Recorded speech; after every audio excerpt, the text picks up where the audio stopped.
Welcome. My name is Marchetti, and this started off as a presentation I was preparing for an actual conference somewhere, a physical destination. COVID kind of took care of that, so I thought, what the hell? Instead of me going to the stage, I'll bring the stage to me, yeah?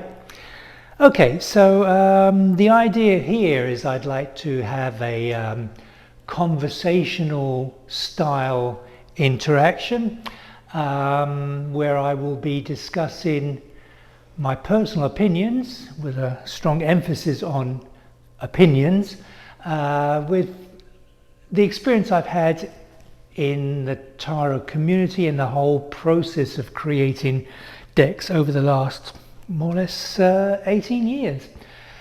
So if this format works and it's appealing enough, I'll do more. If not, we'll just leave it as a one-off for now.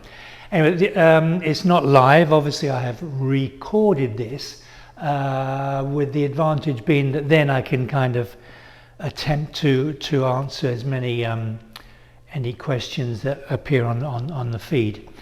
So let's begin at the beginning. As I say, I've produced a number of decks, and I'd like to discuss some of my approach to that. And all of it, I think there's a common denominator here between the older classic decks and a multitude of contemporary decks that are being produced now. There's something that binds them together, and that something is imagery, visual communication.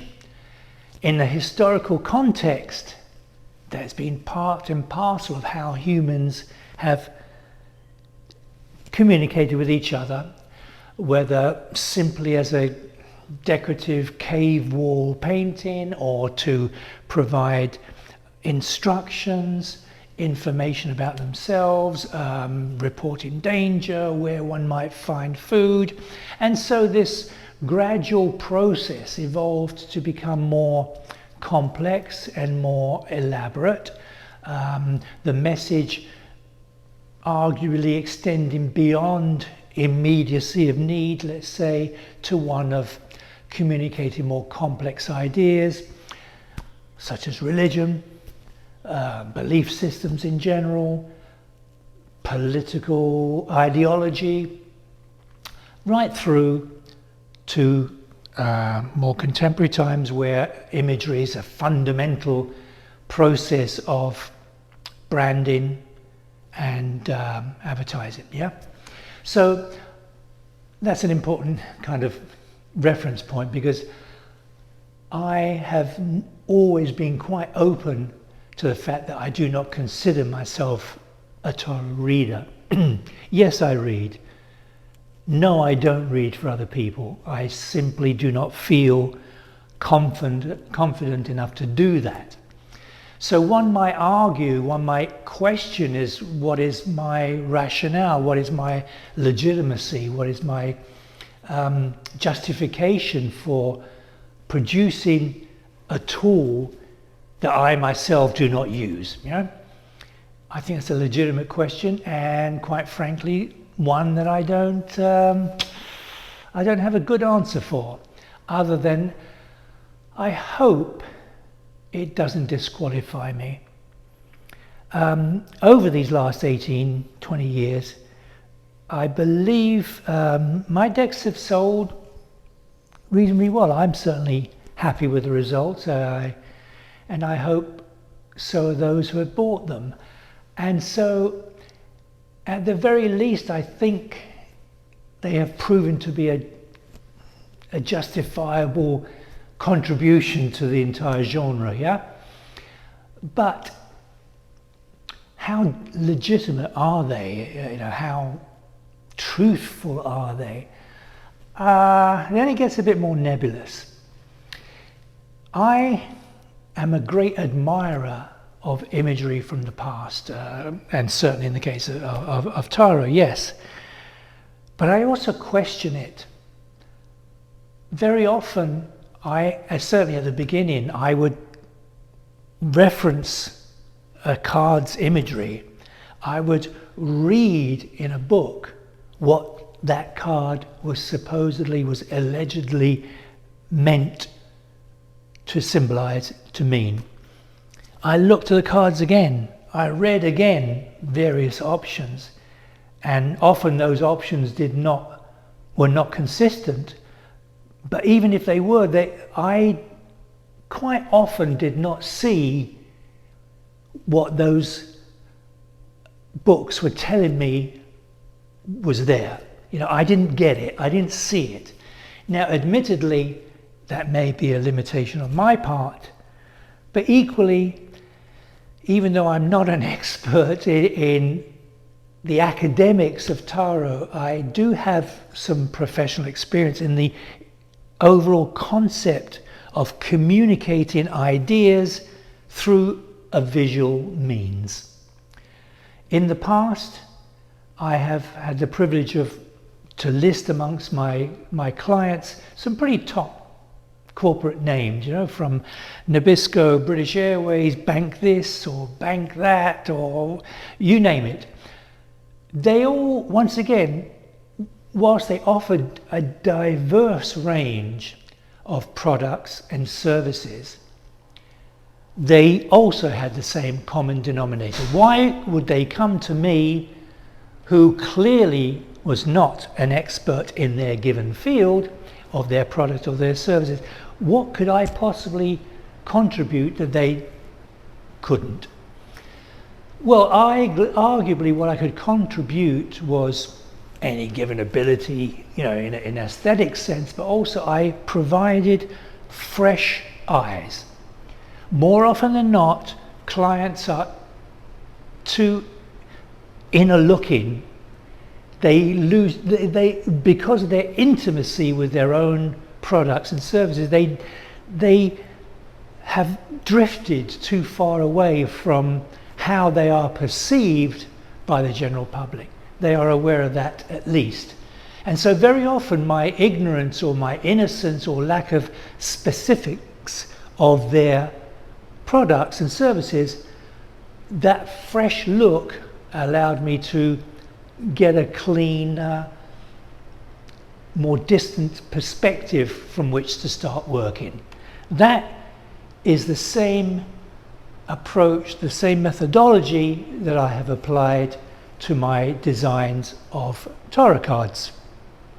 I have taken the basic imagery as I understood it to be, even though I didn't always agree with what I was seeing, and I have tried to retell that meaning in a more decorative way, certainly in a more detailed way sometimes, but always in a neutral way, in a way that allowed wiggle room, as I call it, that allowed flexibility on the part of the reader to perceive that image in whatever manner felt appropriate for them.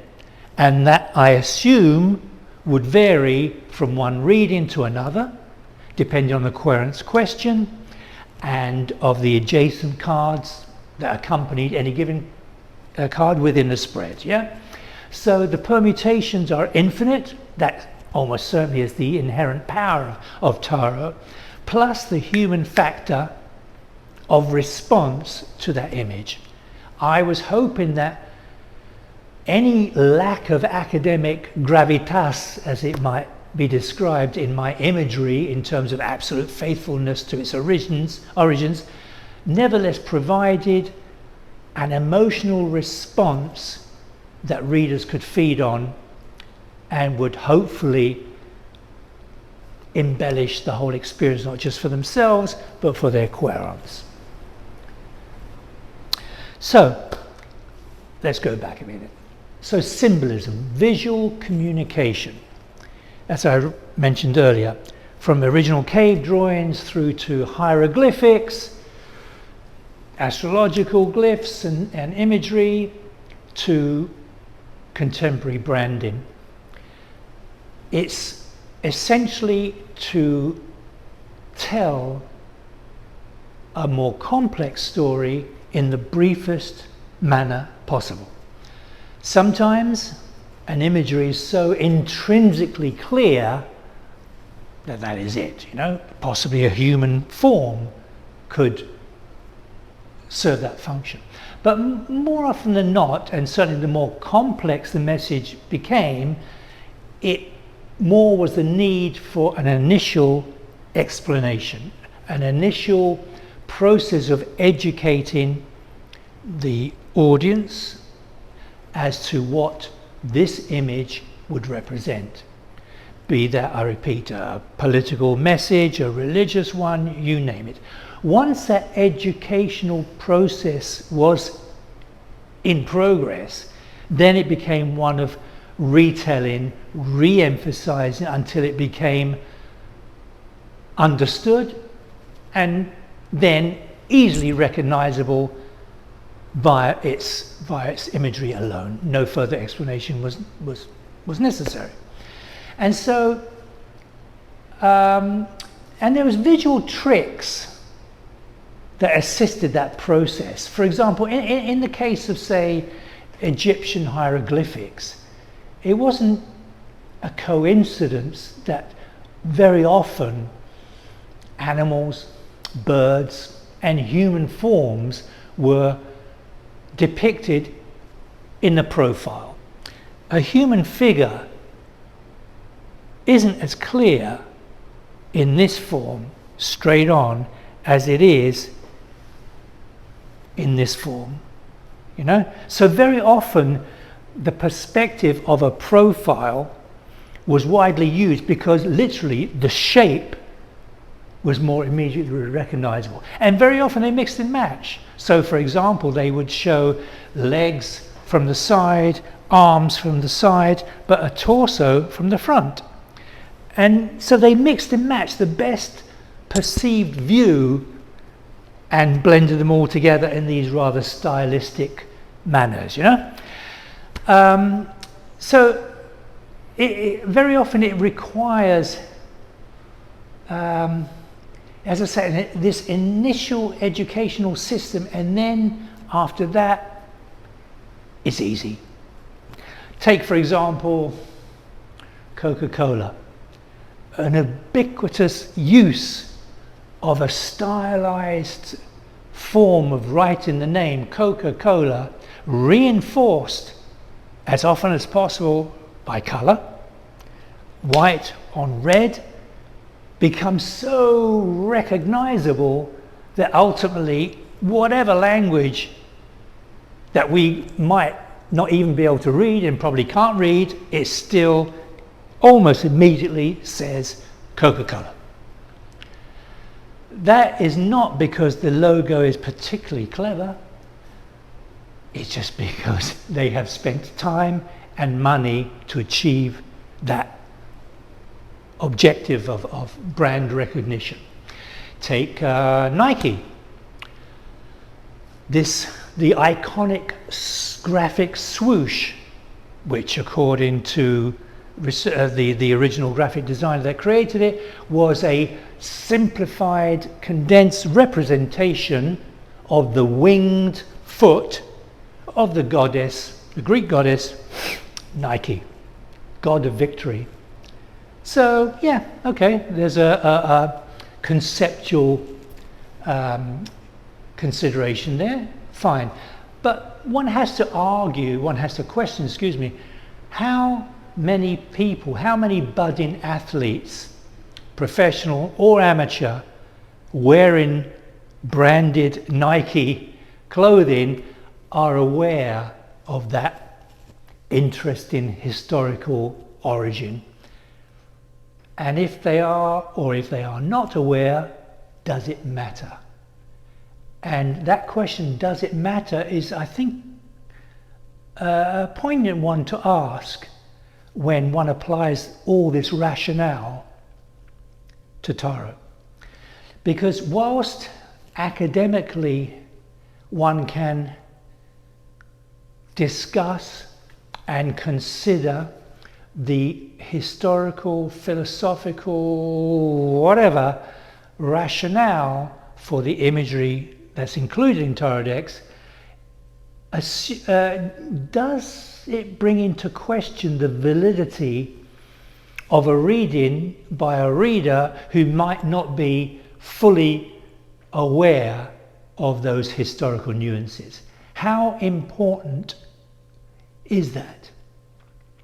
How important is it that a reader is fully immersed with all the historical nuances of the imagery in the cards? I would argue, actually I don't know, but I am of the opinion that it's a balance between the two. Readers who have spent years of their life in the pursuit of better understanding of the historical traditions and heritage of tarot will most certainly advocate for that knowledge to be part and parcel of a reader's abilities, their training, their experience, their justification for what they do and the services they offer. On the other hand, there are a great number of readers who consider that their intuitive response to the imagery is the key, and it is a legitimate one. They do not necessarily feel that their interpretations are flawed or inaccurate or inadequate because of lack of this more formal academic background. What I can say is that in the various years I have had many readings from a whole gamut of readers who between them somehow fit in this sort of extreme sort of positions. And I, in all honesty, cannot categorically say that I have perceived a more accurate or a higher quality of reading from one group versus another. I haven't noticed that. And so I have been encouraged, if you will, or feel a little bit less uncomfortable on those occasions where I have drifted off a more traditional depiction on any given card. I have concentrated and attempted to produce images that can be used by readers in a more emotive manner. And that is it. I think in a nutshell that sums up my approach. And so what I'd like to do in future presentations, follow-up presentations of this, is actually to take a selection of my cards. I cherry pick the ones that maybe lend themselves better to this procedure, and explain a little bit of what I may have personally found lacking in the original cards that I use as a reference point that everyone else would be familiar with, and ask myself if I could depict that image in a way that achieved a balance, that it was still recognizable for its origins, but also to present it or to provide an image that presented the idea in a manner that would be more flexible and would, as I say, invite the reader to run with it, as it were. I don't know how one can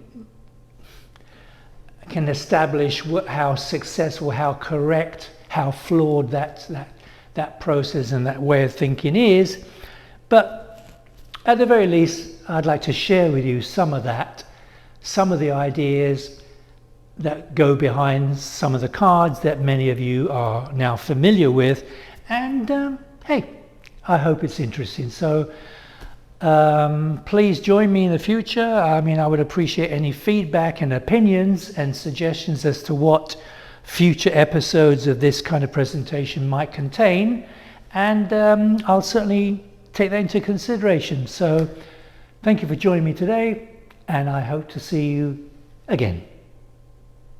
Thank you.